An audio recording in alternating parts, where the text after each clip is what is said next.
હકી આવાજ ન્યૂઝમાં આપનું સ્વાગત છે। હું છું અજીઝ ઝુપેલવાલા। સમાચારમાં વાત કરીએ તો વડોદરા શહેરના વાડી બત્રી મુલ્લા ખાતે આવેલ અલ મસ્જિદુન નૂરાની અલવી વોરા ખાતે ઈદ ઉલ ફિત્રની નમાઝ અદા કરવામાં આવી હતી।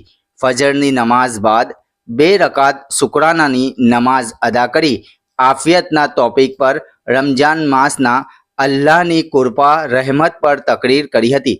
એના પછી ઈદ ઉલ ફિત્રની નમાઝ અદા કરવામાં આવી હતી, જેમાં સૈયદના વ મૌલાના અલી સઈદુલ ખેર હાતિમ જકી ઉદ્દીન સાહેબ અને સૈયદી વ મૌલાઈ માજુમત દાવત સઈદુલ ખૈર ભાઈ સાહેબ ખાસ હાજર રહી તકરીર અને દુઆઓ ગુજારવામાં આવી હતી।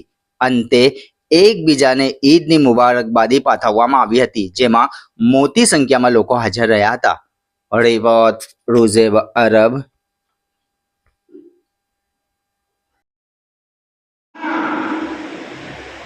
ईद